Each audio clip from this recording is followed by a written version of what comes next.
ప్రతిమా లక్షణానికి గురించి మనం చర్చించుకునేటప్పుడు కేవలం ఎలా ఉంటుందంటే, కేవలం వైదిక బ్రాహ్మణ సాహిత్యంలోనూ, లేక భారత, భాగవత, రామాయణాల్లో వచ్చేటువంటి మూర్తుల గురించి, ఇతర పురాణాల్లో వచ్చే మూర్తుల గురించే మనం ఎక్కువగా చెప్పుకుంటాం. కానీ మనకు ఈ షణ్మతాలు లేక షడ్దర్శనాలు అంటాం కదా! ఈ షడ్దర్శనాల్లో బౌద్ధ, జైన, చార్వాక, ఆజీవక ఇవి కూడా ఉన్నాయి.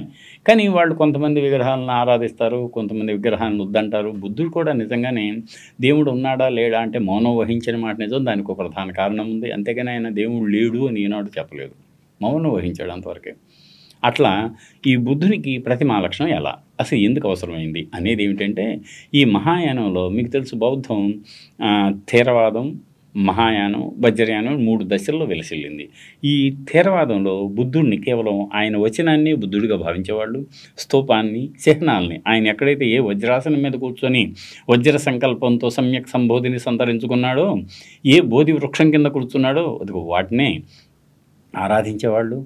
తల్లి మాయాదేవి గర్భంలో ఏనుగు రూపంలో ప్రవేశించింది అన్నమే ఏనుగును ఆరాధించారు. ఇలా బయటికి మహాభినిష్క్రమం గావించాడు సిద్ధార్థుడు అన్నప్పుడు కేవలం గుర్రాన్ని ఆరాధించాడు, కానీ సిద్ధార్థుడు కనిపించడు. ఇలా చిహ్న రూపంలోనే అప్పటికి థేరవాదులు ఆరాధించారు బుద్ధుణ్ణి, బుద్ధవచనాన్ని, బౌద్ధ ధర్మాన్ని. దాని తర్వాత మహాయానంలో అలా కాదు. సమకాలీనంగా వచ్చే రకరకాల ఆధ్యాత్మిక పోటీలను తట్టుకొని నిలదొక్కుని ఆ దర్శనం కూడా కొంతకాలం మనగలగాలి, కొనసాగాలి అంటే మిగతా బ్రాహ్మణీయ మతాల్లో ఏ రూపాలైతే దేవతలకు ఇచ్చారో, బుద్ధుడికి కూడా రూపం ఉంది అని తొలిగా గాంధారలో ఒక విదేశీ రూపం, ఆ శిల్పులంతా విదేశీయులు కదా, బుద్ధుడు ఇలా ఉంటాడు అని చెప్పినప్పుడు, ఇలా ఉంటాడా అని అన్నప్పుడు వాళ్ళు ఏం చేశారంటే అటు గ్రీక్, రోమన్ ఈ 2 సంప్రదాయాలను మేళవించి వాళ్ళ రాజు ఎలా ఉంటాడో, రాజకుమారుడు ఎలా ఉంటాడో అలా తీర్చిదిద్దారు. అందుకనే మిసాలు, అందుకనే చెప్పులు, అందుకనే అంతటి అలంకరణ, అందుకనే ఆశగా అవన్నీ ఉంటాయన్నమాట. అది గాంధారలో విదేశీ సంప్రదాయ సంపర్కం వల్ల. మధ్య భారతదేశంలో మధుర, మన బుద్ధుడు మనలాగే ఉంటాడు కదా అని, కానీ అంత అందంగా ఉండదు. మధురలో గుప్తుల కాలం వరకు, కుషాణుల కాలంలో వెలసిల్లినటువంటి సమకాలీన మనకు అమరావతి స్కూల్కి అంత అందంగా ఉండవు, కానీ నేటివే అది అక్కడదే. కానీ ఇటు అమరావతి శిల్పకళ తొలి భారతీయ శిల్పకళాకృతుల్లో మిన్నగా, మేటిగా, సాటిలేని, పోటీరాని అద్వితీయ ప్రతిమా లక్షణాన్ని సంతరించుకున్న అమరావతి శిల్పకళను ప్రపంచ కళా విమర్శకులే మెచ్చుకున్నారు. Most dynamic art of the early centuries of Christian ఎరా అని. అదిగో అక్కడ వచ్చిన తర్వాత బుద్ధుడికి ఒక రూపం వచ్చింది. ఆయన్ని నిలబడి అంటే మీకు నాగార్జున కొండలో అభయహస్తంతో ఉన్నటువంటి ఒక ముద్రలో ఉన్నటువంటి బుద్ధుడిని మహాపురుష లక్షణాలని 32 లక్షణాలు ఉంటాయి. అలాగే అనుసీతి అనువ్యంజనాలు అని, అంటే ఆసీతి అనువ్యంజనాలు అంటే 80 మైనర్ మార్క్స్ ఉంటాయి ఆయన మీద. 32 మేజర్ మార్క్స్, 80 మైనర్ మార్క్స్ ఉండాలి అని బుద్ధ ప్రతిమా లక్షణంలో చెప్పారు. అది లక్కన సుత్త అని దీర్ఘనికాయంలో బుద్ధుడే ప్రవచించినట్లుగా ఒక సూత్రం ఉంది మనకి. లక్కన సుత్త, లక్షణ సూత్ర దీర్ఘనికాయంలో, the long discourses of the బుద్ధాలో. అయితే దాని ప్రకారంగా నిలువు మూర్తిని తీర్చిదిద్దారు. అది మనకు నాగార్జున కొండలో ఉన్న 9 అడుగుల 4 అంగుళాల ఎత్తున్న అద్వితీయ శాంత స్వరూపి బుద్ధుని రూపంలో మీకు తెలుస్తుంది అభయముద్ర. 2, ఆయన నీకు సమ్యక్ సంబోధిని సంతరించుకునే అర్హత లేదు, నువ్వు ఇక్కడి నుంచి వెళ్ళిపో అని మారుడు అనే ఒక వైకల్యం బుద్ధుడిని ప్రేరేపిస్తుంది ఇక్కడి నుంచి వెళ్ళిపో అని.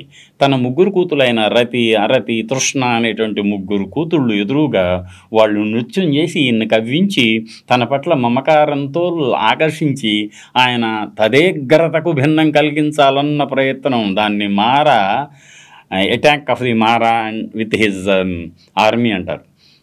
దాన్ని కూడా ఆయన దాటుకొని బయటకు వెళ్ళాడు. దాన్ని మారా దర్శనం అంటాడు, గోయింగ్ బియాండ్ మారాస్ అటాక్. అప్పుడు ఆయన సమ్యక్ సంబోధిని సంతరించుకున్న దాన్నే ఆయన సిద్ధార్థుడు బుద్ధుడయ్యాడు అంటాం. అది ఒక ప్రాసెస్.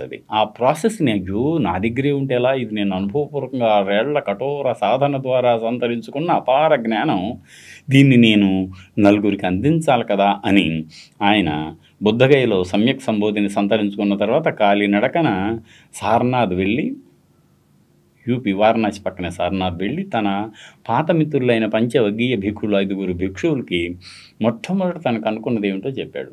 దాన్ని ప్రతీత్య సముత్పాదం, చతురార్య సూత్రం, ఆర్య అష్టాంగ మార్గం, ప్రతీత్య సముత్పాదం, అనత్తలక్కన సుత్త అనే వాటిని, ఆదిత్య పర్యాయ సుత్త, వీటిని చెబుతాడు ఆయన. ఇది ధర్మచక్ర ప్రవర్తన సూత్రం అంటాం. సంయుక్త నికాయంలో ఉంటుంది ఇది. ఇది చెప్పినప్పుడు ఆయన ఇలా ధర్మచక్ర ప్రవర్తన ఇన్ ది సెన్స్, ధర్మం నా దగ్గర ఉంది, ఈ ధర్మం నా దగ్గరే ఉండకూడదు, మీ అందరికీ ఇస్తాను, మీరు పోయి మరికొంతమందికి ఇవ్వండి, దీన్ని ఒక చక్రంగా భావించండి, నేను తిప్పుతూ మీకు ఇస్తున్నాను, మీరు కూడా తిప్పుతూ అందరికి ఇవ్వండి అన్న భావంతో ధర్మచక్ర ప్రవర్తన సూత్రం అని దానికి పేరు కలిగింది. అవును కదా. ఒక చోట నుంచి మరో చోటకి ఆయన చెబుతాడు, చరిత భిక్కవే చారికం బహుజన సుఖాయ బహుజన హితాయ లోకానుకంపాయ అత్తాయ హితాయ అని ఎంత అద్భుతంగా చెప్పాడు. మీరిద్దరూ ఏ రూట్లోనూ ఇద్దరూ వెళ్ళకండి, ఒక్కొక్క రూట్కి ఒక్కొక్కరే వెళ్ళండి, మీరు నేను చెప్పినటువంటి ధమ్మాన్ని, ఫెనామినన్ ఆఫ్ ద వరల్డ్ని అందరికీ తెలియజేయండి. ఎందుకోసం తెలుసా? బహుజన సుఖాయ బహుజన హితాయ లోకానుకంపాయ. అద్భుతంగా చెప్పాడు అనమాట. దాన్ని ధర్మచక్ర ప్రవర్తన సూత్రం అంటాం. ఆ తర్వాత ఎప్పుడైతే మీకు అర్హత లేదు అని అంటాడో మారుడు అంటే ఏం లేదు, మనసులో ఒక రకమైనటువంటి ఆలోచన, పక్క ఆలోచనలు ఆయన రానిచ్చేవాడే కాదు కదా. అయితే ఆయన ఏమంటున్నా, నాకు ఉందని చూపించండి, నీకేం అర్హత ఉందో ఎవరైనా సరే సాక్ష్యం చెప్పమండి అన్నప్పుడు ఆమె మదర్ ఎర్త్, ఆమె భూమిని స్పృశిస్తాడు బుద్ధుడు తదేక ధ్యానంతో. అప్పుడు ఆకాశవాణి, భూమాత ఆకాశవాణి రూపంలో అతనికి ఆయన ఈ బోధిసత్తుడు అన్ని విధాల బుద్ధుడు కావటానికి అర్హతలు సంతరించుకున్నాడు అన్న మాటలు వినిపిస్తాయి. మారుడు తన సైన్యాన్ని వెనక్కి తీసుకొని మరలి వెళ్ళిపోతాడు. సిద్ధార్థుడు బుద్ధుడు అవుతాడు. అది భూమి స్పర్శ ముద్ర. ఆ తర్వాత ధ్యాన ముద్ర ఏమిటంటే విపස්සన.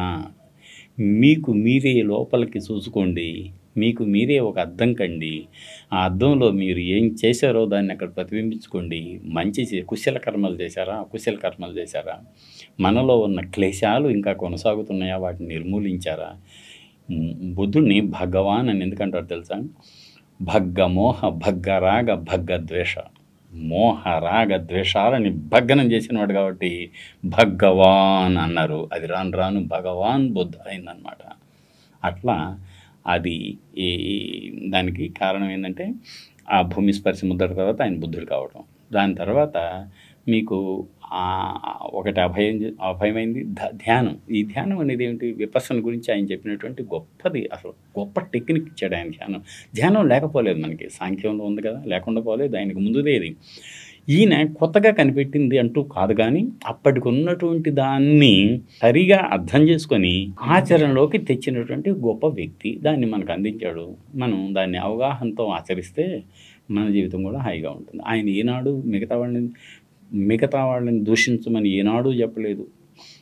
మరో తిట్టుకు తోబుట్టు అవుతుందని కూడా చెప్పాడు. ఎవరిని తోలనాడొద్దని కూడా చెప్పాడు మానేయుడు. సో ఇది ఇలా వచ్చినాయి అన్నమాట బుద్ధుని యొక్క ముద్రలు. ధన్యవాదాలు.